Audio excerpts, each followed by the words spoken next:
Hello there guys, Elita Legionarii here, and today I am bringing you a 2 versus 3 siege for Medieval 2. This is a fortress level castle, or just a fortress, so myself and Lavernicus are defending the fortress, and we have a Byzantine player, an Egyptian player out the front there, and a French player assaulting us. So I thought I'd bring you a siege because it's been a long time since I brought you one for Medieval 2, and they're always pretty grand and awesome.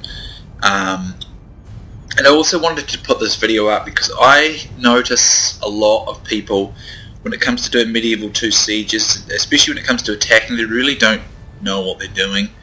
And you know, there are certain factions that are much better at sieging than other ones simply because the unit rosters are more geared this way into the siege. And I can show you some defending and attacking tactics for a siege battle, because I notice a lot of people just make a lot of very simple errors in sieges. You know, it can be really costly to both, like whatever team it is that's working. So anyway, let's have a look at the armies. We've got Lavernicus here. He's got 3 feudal knights up here, over there rather. He's got 2. He's got 1 here, so there's 4 feudal knights all up. Then he's got 2 armoured swordsmen over here. Then he has, let's see, he's got 1, 2 here. Another one there, another one there. So he's got about 6 armoured swordsmen. Then he's got some retinue longbowmen. He's got 4 units of mortars, which is a lot. So it's going to be very difficult to dislodge if we're not, careful. The mortars are very dangerous in a siege defence. As a defender, if you can get enough mortars into a battle, you can be very, very dangerous. So he's going to be difficult for the attackers to beat Lavernicus this way. I think, if I remember correctly, the rules on artillery were 8 for our side and 12 for the attackers, I think. Basically it's just a 4 on each player. He's also got some Sherwood archers, and I was sure he had more archers actually, but I might be wrong. You'd expect more archers than that. It seems odd, I thought he had more. But apparently he does not.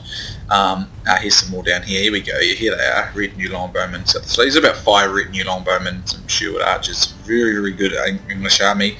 Those of you who play enough sieges with Medieval 2 will know that Lavernicus loves to do this sort of thing. Very, very good with England. Very dangerous and hard to dislodge him. So me, I'm playing as Hungary. I have 1, 2, 3. It was 7 units of feudal knights. Then I have 4 units of chivalric knights, and I have 3 units of battlefield assassins, and I believe it was 2 units of puppies crossbowmen. Was it 2 or was it 3? No, it was 2, and then I had a catapult as well if they got into the square. So in the unique case of Hungary, the feudal knights are actually better than the chivalric knights, whereas in every other scenario the chivalric knights are better than feudal knights. So when you're playing as Hungary, you want to be bringing more feudal knights. But you don't want to be bringing too much more than 4 of the same unit, because it ends up costing you a lot of excess. But in this case, I don't have a massive line of options for infantry, so I was able to bring up to 7 of the feudal knights here. Our opponents are the Byzantine Empire, so we have, let's see, we've got a bombard, a ballista, which is odd, a catapult, and then we have dismounted Byzantine lancers, and a Ladicon, some Trebas and archers, some Varangian guard. Yeah, far too many Varangian guard for a siege as the Byzantines. He's got some general's bodyguard and some Allen light cav. Two-handed units, obviously, as you know, most of you know, have heard me say it, they glitch a lot in battle. They're only really good on the charge, so in a siege battle where you're not going to be getting a whole lot of charges, two-handed units are not good. So this is not actually a very good Byzantine army, at least in terms of the too many Varangian guard, maybe 1 or 2 tops, but he's got about 6. He really needed to get much more Ladicon. That's the key to when you use the Byzantines in a siege. Then we have this Egyptian player, and his army is even worse for a siege. It's very, very poor. Nubian spearmen, Saracen militia, he's got some halberd militia, he's got Kurdish javelinmen, some peasant archers, Saracen militia, halberd militia. It's terrible as an army for siege, no offence to him, but it's just, I don't really know what made him think this army would be any good. He must have been a very new player, because to be honest, this is just a very, very poor army to even attempt to siege with. Egypt in as of itself is not a good siege faction really, unless you're allowed Nafatoons, which siege is almost always exclusively banned. So it's not a very strong siege faction because it doesn't really have very good infantry. If you are going to use Egypt in a siege, then I would recommend on defense with a very strong infantry-based ally, because it's just not a siege faction. Egypt is a supremely good cavalry faction, but cavalry are limited in a siege, so you really are much better off not choosing a different faction rather than Egypt. He's also got a couple of bombards for his breaches and a Tabardaria. Sorry, that's got a siege tower. Now this, in my opinion, this guy over here was the only player on the enemy team who was very competent, at least had an idea of what he was doing. He's playing as the French. He's got a mixture of chivalric knights, feudal knights, he's got some Volgaire, he's got a couple of lancers, and he's got some noble knights as well. And again, too many noble knights, too many two-hander units going on here. He's got some Scots Guard as well, and his guns are his artillery is a couple of basilisks. So yeah, still too many two-hander units here. You really don't want to have many of these, at least in the base version of Medieval 2. You're okay if you're playing like America's Britannia, Crusade, the Teutonic, because the units are the two-hander units are much stronger, and the glitch is somewhat less damaging as it is in the base game. But in the base game, you don't want a lot of two-hander units and sieges because they won't do you a lot of good. I also forgot to mention I have 2 General's Bodyguard and a Hussar. So I'm going to start this off. Sorry for that long-winded approach, but in a siege, a lot of people don't, the attacking teams, they don't, this is the first little option I'm going to put out there for you guys, they don't bother to bring cavalry. In this case, the enemy teams have brought cavalry, but most people don't bring cavalry because they think cavalry would be useless in a siege. And in most scenarios, cavalry is very limited, but certainly not useless, as I'm going to demonstrate right now. Now, I recommend bringing 2 General's Bodyguards at least if you're going to do this, because General's Bodyguards have very high morale, and with the 2 hit points they take a lot of killing. So you're going to watch what I'm going to do. I'm just using the Hussar to support. Now, most players don't have cavalry, so you can just send your cav out, and you can look for opportunities of interest here.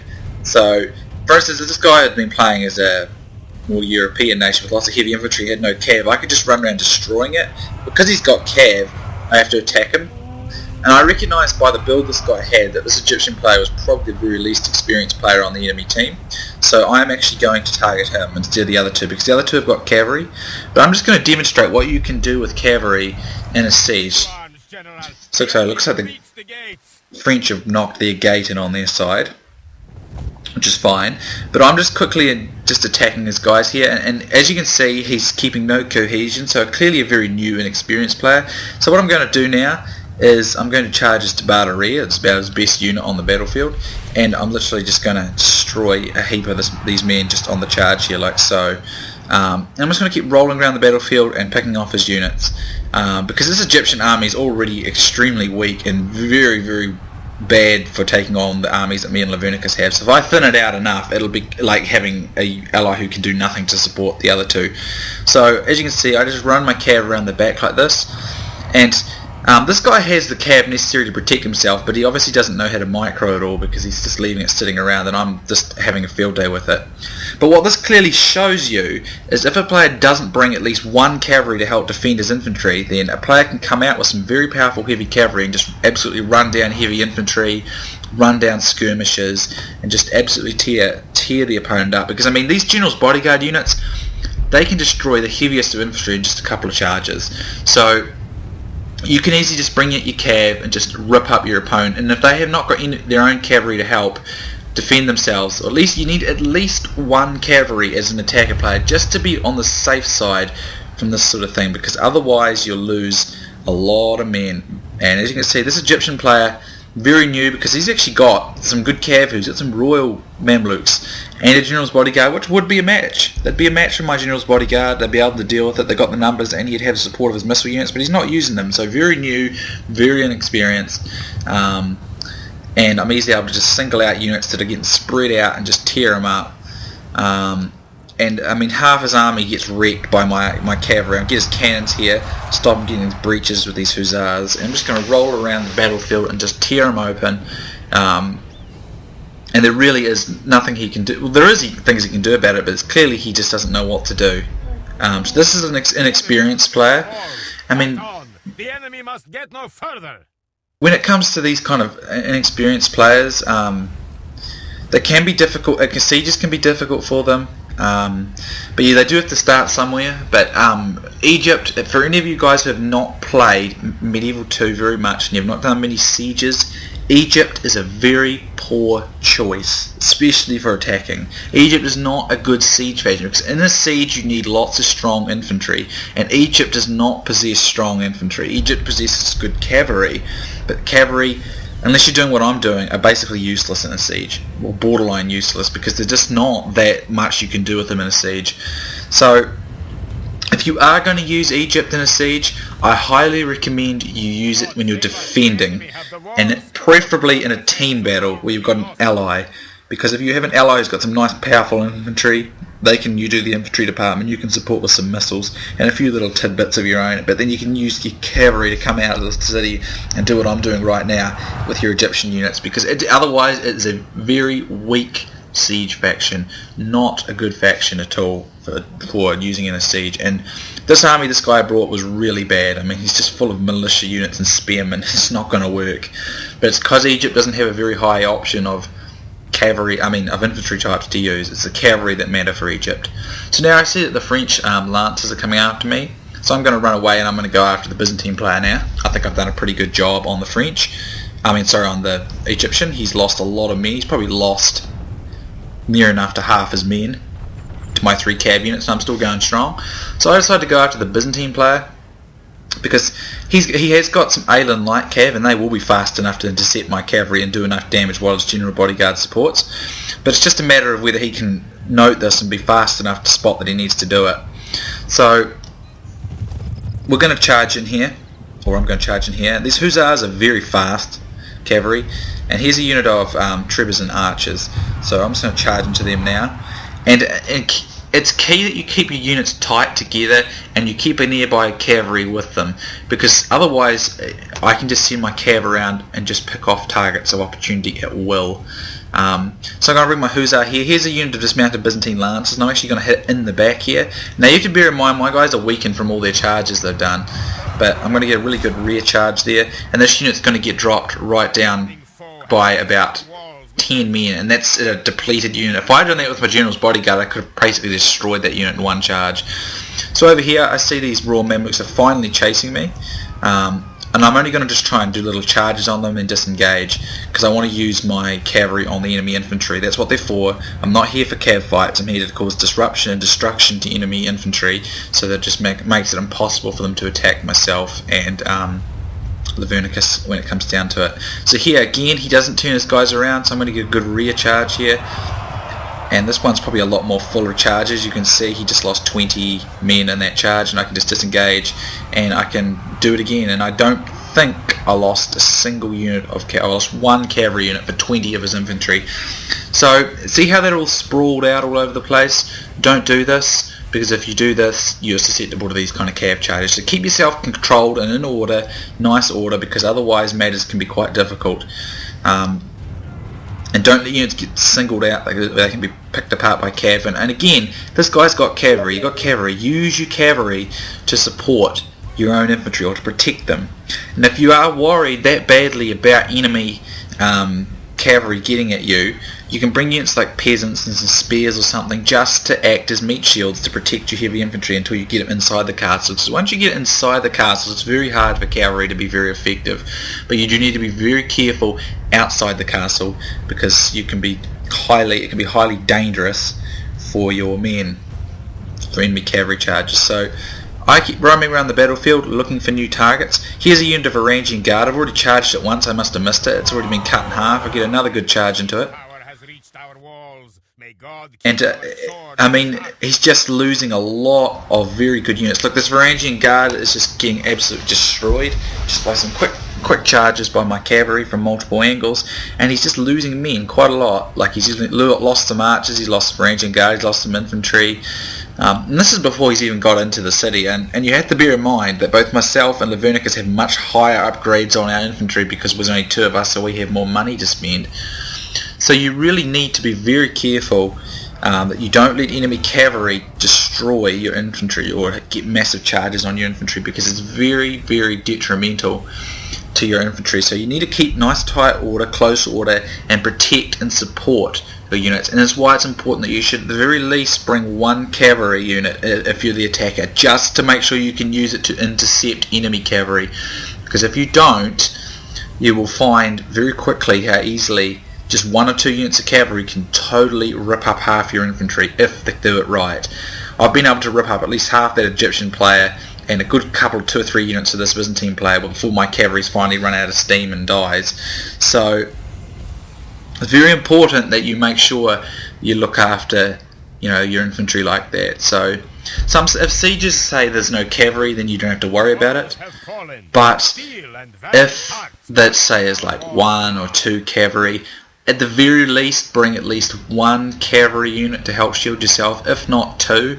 It depends. Now some players don't bring cavalry like that, but some of us like to. I like to, because I usually, especially against newer players, because they never expect it, and you can easily destroy them, or a lot of their units. So they're starting to go in, looking like they're trying to approach now.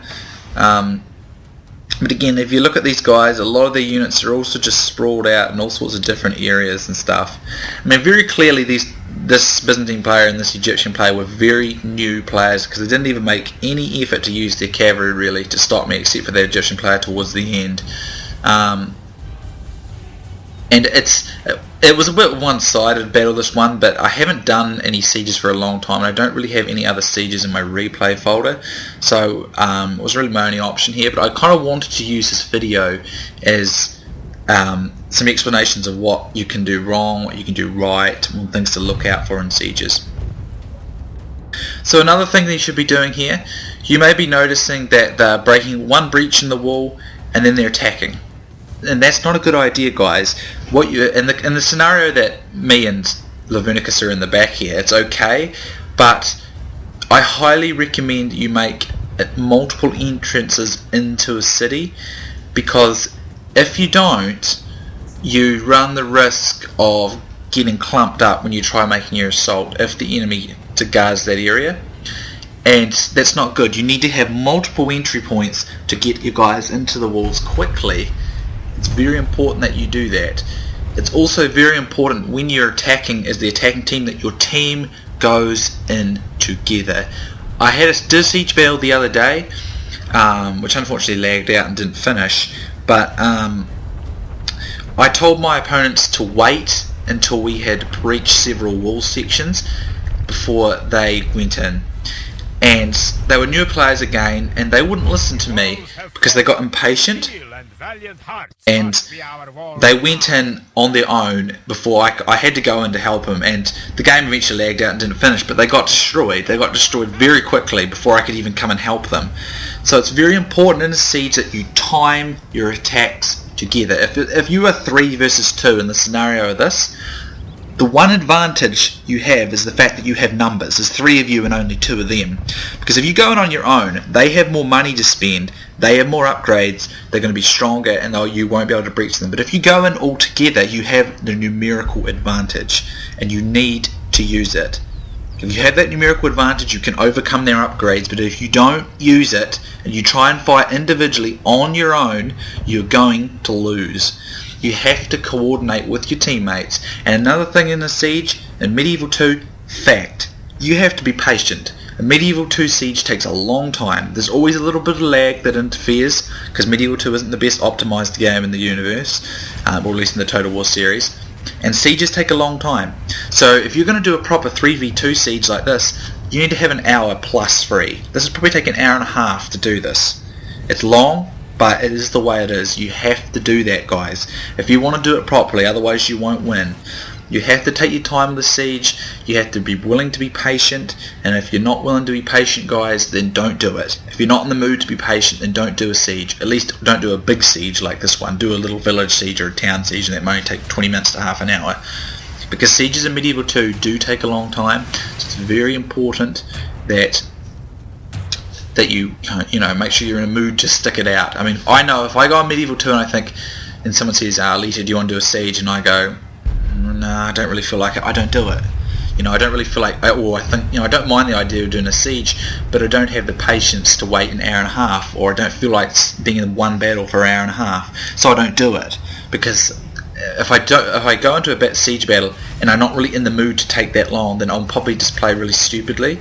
So when you're in the mood, when you want to do a siege, just be prepared to take your time, because it will probably take over an hour. I mean, put it this way, some of the massive sieges that myself and say Swedish Landsknecht have done take 3 hours sometimes. That's a very long siege, but usually speaking, it'll be up to an hour and a half, 2 hours long, because the game lags, which makes it take longer, and Medieval 2 sieges are just a slow affair. So you have to be in it for the long haul. Also, you might be noticing here what this Byzantine player is doing. He's come in through the wall here, but what's happened is he's put himself into the range of our archers, my crossbowmen, and the wall towers, and he's losing a lot of men. What he should have done is he should have bombed this wall section and bombed this wall section. Then he could have come in through here, and he would have been out of the range, or he would have been covered by these buildings, and the few units that did have range wouldn't do that much damage to him. But by going this way, he puts himself into a lot of range, Fight on! The enemy must and further. that means he just gets picked at by our towers and our archers, our crossbowmen and archers, and he just loses units, and it's just very counterproductive.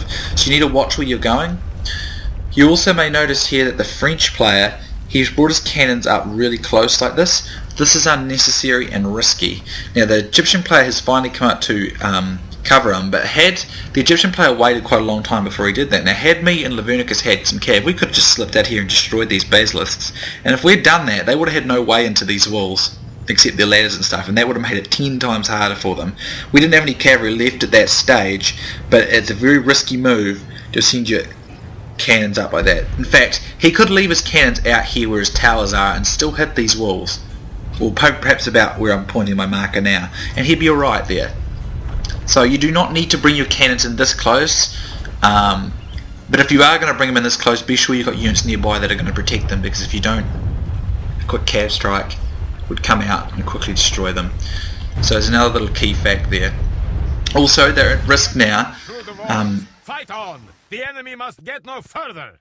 They're at risk now from Lavernicus' mortars too, and if they got mortared before they did enough damage, then it's not good for them either. Now the key thing here that the French player does right, you see how he's got 1, 2, 3 walls bashed in? That's smart. You need to do that. If I were him though, I'd keep going. I'd get one here, I'd get one here, and then I'd probably get one up here. That way I have 6 or 7 points of entry, and it allows my team to get my numbers down very quickly. He's also knocked out these towers. Good move as well, because we have troops near the towers, they're going to fire for us. So this French player has clearly had a lot more experience than his allies, which was good for their team. But you need to get multiple entry points down, because otherwise you may become clustered and clumped, and you cannot use your numerical advantage to your advantage. And if we just fight you piecemeal, if you fight us piecemeal, we're going to win, because we may only be 2 of us, but we have more money. Well, we don't have more money, we have the same money as you, but because as individuals, because there's only 2 of us, we have more money individually than the enemy team. So it means our units are higher upgraded. So you need to compensate that by maximising your numbers at the vicinity, and the best way to do that is to make multiple entry points for your troops to get in, and you can try and surround your opponent or try and slip into the flanks. Because, for instance, if the Byzantine player has, say, like 12 infantry, the Egyptian player has 12 infantry, and the French player has like 12 infantry, that's what is that? That's like 36 infantry. Me and Lavernicus, on the other hand, probably only have about 24 infantry or something like that. So you have a 12 infantry numerical advantage. I'm just using this hypothetically. So you can use those numbers to overcome us, because if you just fight us 1 for 1 on a normal scale, we've got higher upgrades on our men, we're going to win. So it's very critical that you work as a team and you attack together, because if you attack on your own, or if you attack 2 against us 2 and leave 1 behind, or someone doesn't support, then you lose. You'll just lose, because you won't have enough strength. Unless you're fighting a faction that's got much weaker infantry than you. But if you're fighting a faction on even terms with you in terms of infantry, then you're just going to lose. And in this case, Hungary and England are capable of matching the Byzantine infantry, the French infantry, and the Egyptian infantry. So if these two attacked without, well, these three attacked, like say one or two of them attacked me and Lavernicus on their own, they just get wrecked, and that's just not very good. Now you may notice here what Lavernicus is doing. See how me and Lavernicus have put our guys not in front of the entry, just near it for the most part. This is because enemy archers can get free range shots on you, and you can take pop shots at you. Now you do need to have some units nearby to ready to plug those gaps in case they decide to overwhelm them. But what's going to happen if he comes in here is that he's automatically going to be in a position where he's hit on the flanks as well. So it's going to further lower the enemy morale as they come in. If you've got crossbowmen like I have here, make sure you get them up front like this with flat trajectory shots, because if the crossbowmen have to fire upwards and over things, they lose a lot of their effectiveness. So it's very important when you use crossbow units as well that they've got nice flat line of trajectory. Otherwise it just doesn't work as well. Now he's going to use some siege ladders here to get up onto the walls. Now sometimes it's a good idea to get onto the walls, capture the towers, or to capture the walls that you can put archer units up onto them. That's not a bad idea. However, in this case it would do them better to just knock more walls in and try and make use of their numbers rather than fighting on the walls, because fighting on walls can be less efficient. It is time for butcher's work. So here I'm bringing in reserves because it's unlikely they're going to attack from over here. So me and Lavernicus have left this area fairly devoid of infantry at this stage. If they change the direction of attack, very unlikely at this stage. It looks like they're all going for this area. It means we'll be able to quickly retreat units back. But it's another thing, guys, is the defenders, don't leave infantry where there's attacks not coming from. You want to try and be flexible so you can get from location to location quickly, which is why it's always good to defend the central inner areas, because it's not very big, so that me and Lavernicus can pull our infantry from one side of it to the other pretty quickly rather than being all the way out here. Another little trick you want to do as the defenders is don't let them get into the centre square, because don't let them get their numbers down, because again, like I said, you have an upgrade advantage. So in order to take advantage of those upgrades, trap them at the walls. In the case of a fortress, it's more better to defend them at the second walls, because you're always tighter and closer to one another so you can support easier. But if a normal castle, keep them at the walls. Don't let them get to the squares. Keep them at the outer walls, because they can't support each other as well at the outer walls. Whereas if they all get in and attack at the square, they can get their numbers down and work together tighter, which gives them the advantage. So don't do that. Keep them at the walls. Keep them separate from one another, because again, you have that upgrade advantage, so you can fight them on a one-for-one basis, but you will have more trouble fighting them all together. So if you can trap them at the walls, say for instance this wasn't a fortress siege, it was just one set of walls, it would be better for me and me and Lav to keep them at the walls. If the French player attacks here, we block them at this wall. If the Egyptian player attacked up here, we block them at this wall. And if the Byzantine player attacked, we block them at this wall, because that means their troops would be individually fighting us against our troops. Even though we have less troops in the area, we'd have the upgrades, and we'd have missile units nearby to support with good line of fire. That would give us the advantage. In the case of a fortress like this though, it's better to defend the central wall, because these areas are huge. Defending them out here is harder, whereas if we defend them at this wall, we can still keep them at the walls and away from the town square, but we can be really tight and close to one another. So if Lav needs some support, I'm right there. If I need some support, Lav's right there, you know. So as a defender, it's better to do that in a fortress, and the same thing applies to a citadel. But when it comes to a just normal castle, you're better off to keep them at the outer walls. That would be my advice. Same with like a town, or just any one layer of defense, keep them at the outer walls. So over here, the noble knights are coming up, and this is not going to work, because noble knights are two-handed units and they do not do well in a grind down fight. So my dismounted feudal knights will destroy these guys, as will Lavernicus' guys has got here. Now here's an opportunity here. You can see that these guys are pinned up here. So I can send some of my battlefield assassins up through the walls here and trap them on the walls from two sides. So when you see opportunities like that, do it. So in a moment you're going to see me, there you go, I'm going to take these battlefield assassins. Now battlefield assassins only have 24 men, but they've got 2 hit points, they're very strong, same with Hashishim, same kind of unit, and what you want to do is you want to use them in sieges. They're good in sieges, these kind of units, not so much in field battles, but particularly in sieges where infantry power matters the most, whereas in field battles cavalry power is more important, so most of the time anyway. So as you can see, I've got him now trapped on 2 sides here, and I can push forward here and wear him down on 2 sides. And because these are noble knights with 2-handed weapons, they will not fight very well in a grind down fight. You want these units for charging, which is why they're not good choices for sieges. Here the Byzantine player comes in. Now what's going to happen is he's going to be under crossbow fire from the front. Then myself and Lavernicus are going to literally just trap him straight here, and he's going to be hit straight on the flanks instantly the moment he comes in. See how his 2-handed units got no charge then? They don't get the bonus of their greatest effect. The greatest effect for them is their charge, and they don't get it. And see what happens when he comes in? He comes in automatically surrounded, and he routes pretty much instantly. His guys are already shaken, or a good number of them are already at a shaken stage, and they're all losing. Also, there's not enough pressure being put down in other places, you see. And because, look, he's coming in through one entry, so what's happening? He's getting clumped up, easily surrounded, and easily picked off. This is why I said multiple entries, because look what happens. They're instantly routed. Because also, when they get clumped up, they become susceptible to mortar shots, and they're clumped up, the higher chance the mortars will hit them. So it's very important that you attack from multiple angles to try and keep your numbers, get your numbers in mass quickly, but not so they're so clumped up that they're easy targets. Because it doesn't work. Because you might notice there that he might be fighting us with all these men, but only the front 2 units are actually fighting. The other units are just clumped up. And these guys, they're going to regroup. Because they've already routed, their morale is already quite low.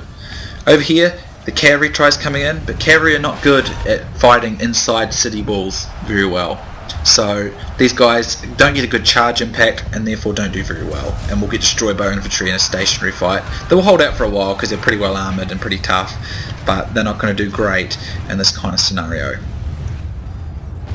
So again, the Byzantine player is going to pull out. Don't chase them out, guys. Just come back into your defences and hold up if you're the defensive player. Just hold them up. No need to attack. No need to nullify your advantages. Up here on the walls, as you can see, these knights are not doing great. They're just getting steadily chomped down. I have in fact only lost 8 men. He's lost a lot more. Remember, you can see I'm fighting 2 units here, and both these 2 units are nearly destroyed. Same thing over here. He's putting numbers down. Now see how he's bringing in his feudal knights, and see how they're doing a lot better? 2-handed units much better at this sort of thing than... sword and shield units are much better at this sort of thing than 2-handed units. So it's very important there. Now, as you can see, the French players bring in some reserves here. Now, here would be a good idea for him. He could put his Scots Guard up on the walls here, and he could lob shots over at us. Or he could bring them in here and lob shots over here. You need to use those archer units to support if you're going to do it.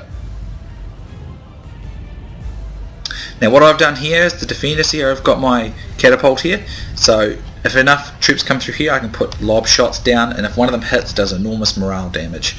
So again, you can use catapults and mortars as defenders just as effectively as you can use those sort of things as attackers. So at this stage, the French player is putting numbers down. So see how he's starting to get an edge here? He's getting numerical superiority. So what you want to do is, as the defender, we've got reserves here, so they can be pulled off to wherever they're needed. So in this case, I might just send 1 or 2 units this way. I'm not going to send all of them because I might need them later on for another location. So over here, he charges at my crossbowman with his cav. My crossbows were out of ammunition, so in this case I would cover my infantry with my crossbowmen, which are expendable at this stage, whereas my infantry's better off not being wasted. Now here I chase them a little bit, but I don't want to go out. So I tell my men to stop and I come back in. You don't want to leave your defences, because if they split you out like that, it's much easier for them to destroy you. Okay, so now, as you can see, the French are starting to get an edge here, so I have to pour more men in, so I'm bringing more men up along the tower here. Should be coming out any moment. Here we go. So I'm bringing another unit in.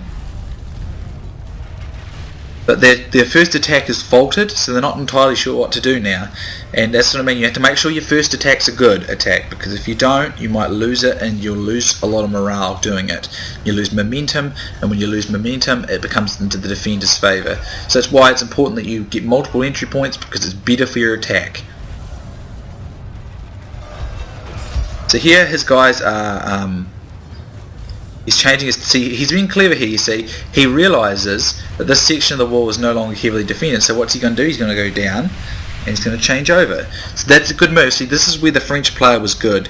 He actually had some ideas of what he was doing, whereas allies really didn't know what they were doing.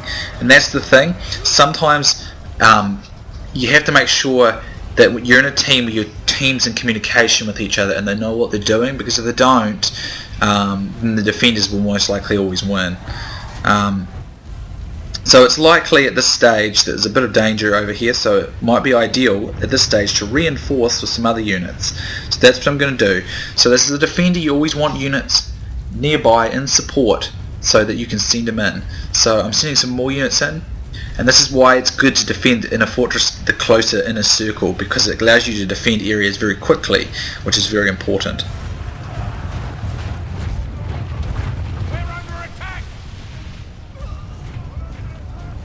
So the French player's doing a pretty good job, but he's not supported. So he has to fight this on his own. And they need to support this. Now here you can see they're starting to make another entry point. They should have done this in the start. They should have done it here, they should have done it here, and they should have done it here, and they should have done it...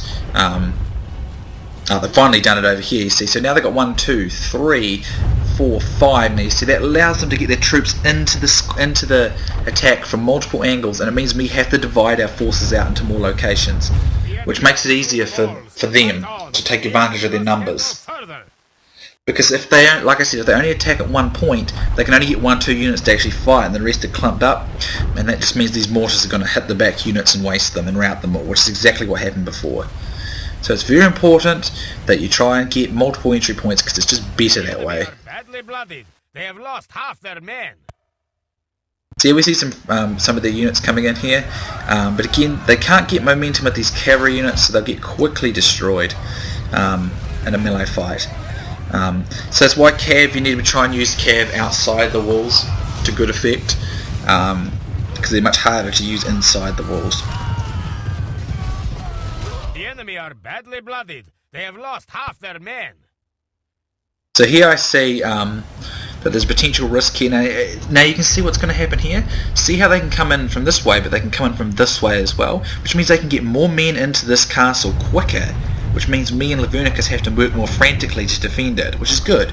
So that's why you want to attack from multiple points. So I mean, if they were to attack here, here, here, here, and here, it means we have 5 points to defend as well as up here, and it makes it harder for me and Lavernicus to make use of our lesser numbers to counter their larger numbers. Through the walls. Fight on. And that's what they should have done at the start. And that's what the mistake they made. But because they did that attack at the start and wasted so many units, they're unable to defend, they're unable to take advantage of this now. But had they done that from the very start of the fight, then it would have been that much harder for me and Lav to cover it, because we would have been expending more infantry on more locations, which would have been harder for us, because although we would have had the higher upgrades, they would have had the number advantages all around the areas, which is exactly what they want. Now unfortunately what he's done here though is, because he's gone for a breach here, which is fine, he's actually trapped his men's route back if he wants to take them back.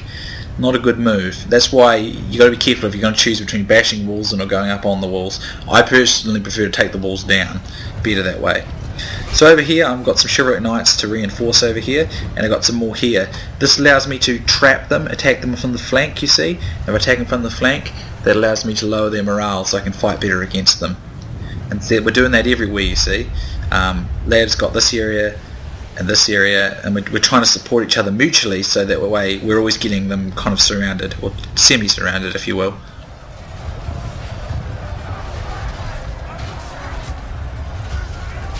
But these, as you can see, even though we've got more upgrades, these two-handed units of France are doing well, and if he had his allies' numbers to go with him here, we could have had a lot of trouble, you see. So that's how an attacking team can take advantage. But because now he's sort of got to attack more on his own, he can't take advantage of it. Now here you can see what happened just then. I'm using my catapult there, because these guys are fairly clumped up. I mean, you do have to be a bit careful with your catapult, you don't hit your own guys, but for the most part, it's a very, very effective means to actually master out enemy units. So as you can see, me and Lav have always kept our reserves this entire time, so that we've got men ready when we need it. As you can see, because of these because of these catapult shots and mortar hits, these guys are routing fairly quickly, which is not very good for them, to be honest. And because like these guys here are trapped up on the walls, and as you can see you have 1, 2, 3 units of knights doing nothing, you see. That's why you want to be careful you don't go onto the walls and then blow an area of the wall away where they can't actually get back down if they want to reinforce them. He can send them down the ladders, which is what he should do. He should try to reinforce this area of the fight, because if he reinforces these areas of the fight, he can potentially break through over here.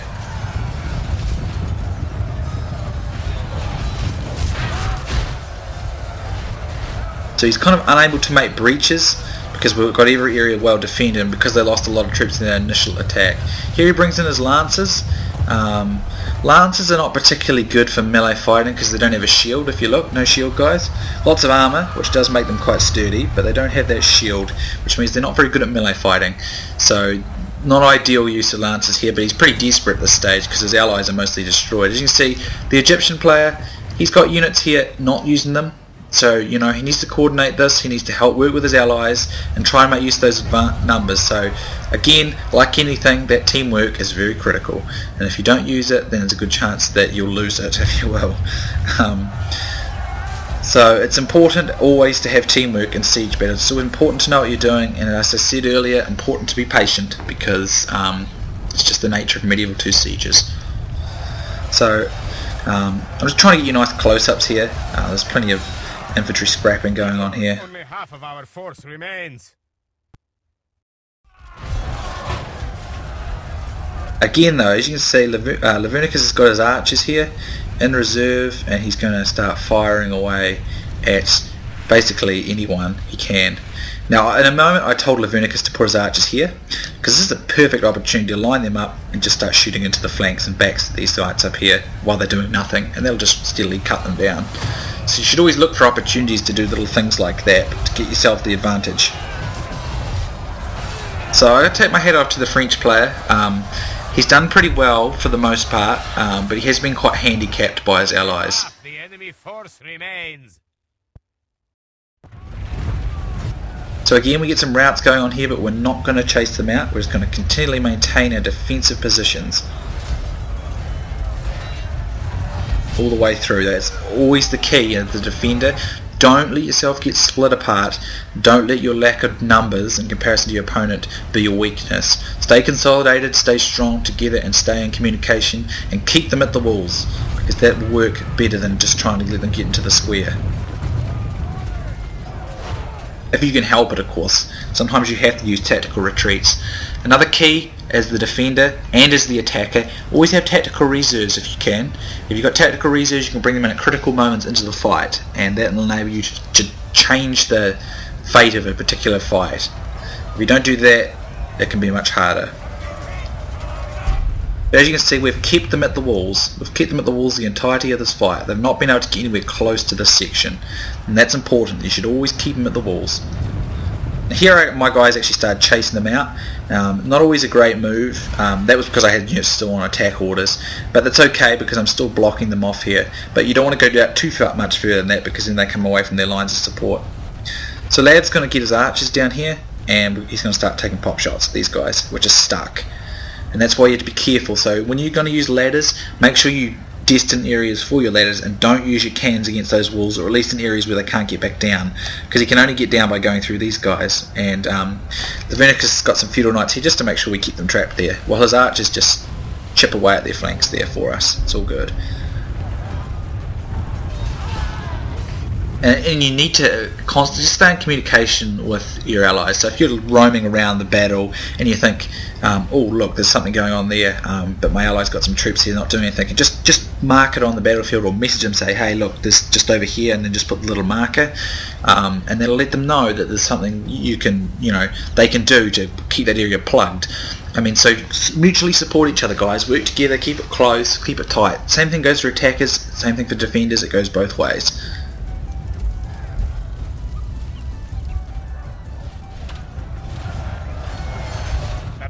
There's not a whole lot else I can really tell you, but just keep in support with one another. always have some reserves, work together and tightly, get those multiple entry zones, and just little bits like that, and just practice, guys, and be patient about it. Sieges take a long time, and if you're not in a patient mood, I wouldn't advise doing them, because you usually play stupidly when you do that. Some people love doing multiple sieges, like for instance Lavernicus. I've seen him do back-to-back sieges. Personally, I can only do one at a time, usually, unless they're short, which they almost never are. I much prefer to just do one or two at a time. One, if it's a small one, maybe two, but usually I just do one, then I have a break, because it's a very long, it's quite a long time. You need to take a bit of a rest from him. And you see what this Egyptian player's done. He's got units here, they'll be pretty limited in their usefulness, but he's not really supported. So if you're not going to support your allies, there's a very good chance you're not going to do very well, and that's very critical. As you can see, these guys on the wall actually rout, most likely a combination of mortar and archer fire. And now that that's done, Feudal Lord, sorry, I'm getting muddled here. The Lavernicus can come and support me. I don't know why I said Feudal Lord then, maybe I could have said Feudal Knights. But very straightforward, really. It's pretty straightforward. You just need to support a lot, and you just need to be on the lookout for opportunities. So I think I'll just triple speed now. So there we get the French general. To hell. To arms, General. The enemy has breached the gates. So now they're trying to, I'm pretty sure that was the front gates at the square, but it's pointless now. It's just totally pointless. There's nothing they can do, because it's too late. I really do think the French player was pretty capable, to be honest. I do think he was pretty handicapped by his allies. Now I'm not trying to be mean to the other players here.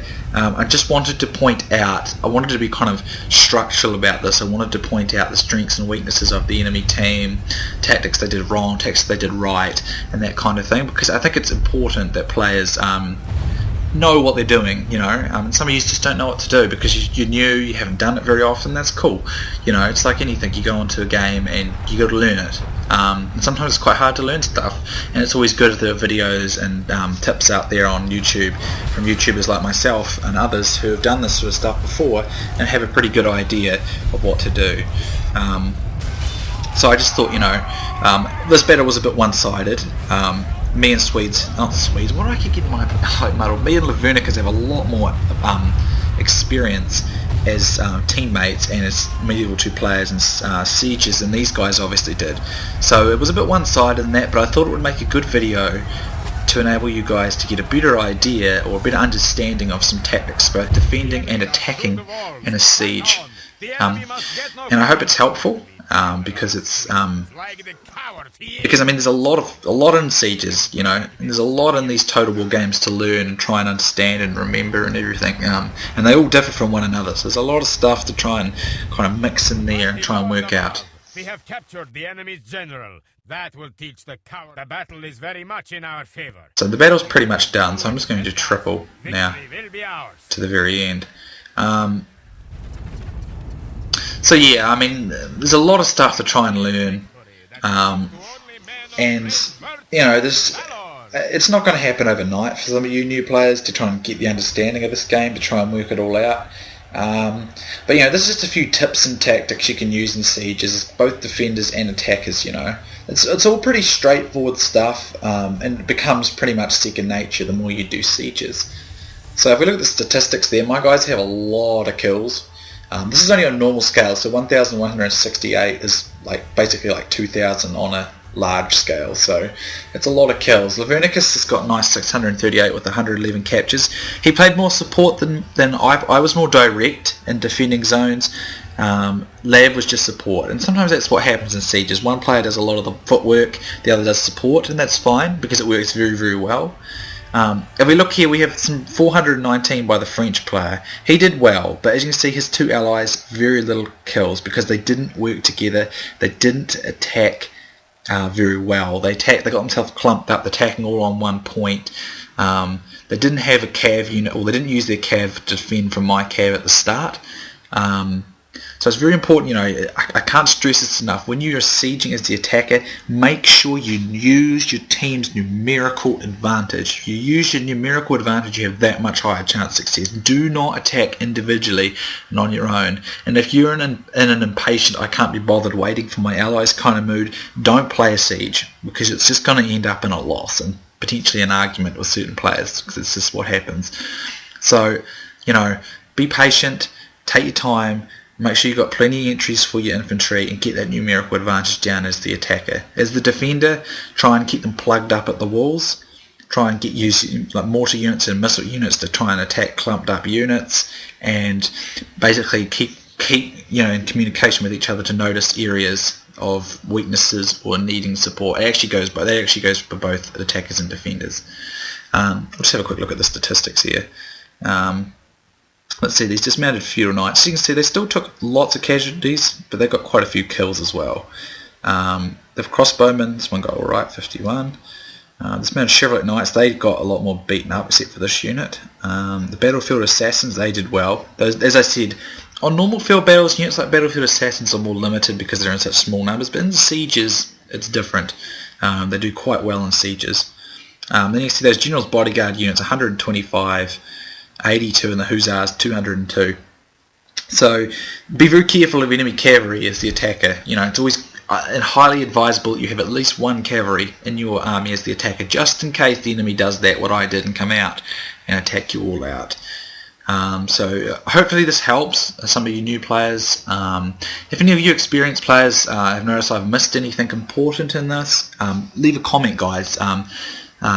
You know, you start a friendly conversation about this down in the, you know, leave comments and talk to one another about whatnot in these sieges. You know, if there's anything I've missed or there's anything you want to ask, just leave comments, guys. I'll ask them. I'm sure some of my fellow YouTube commentators and experienced Med2 players who swing by my channel will answer some of your questions as well. It'd be great, you know, just a great way for us to kind of share that what we know with some of you newer guys. So thanks for watching, guys. Hope you like it. And I'll see you soon next time.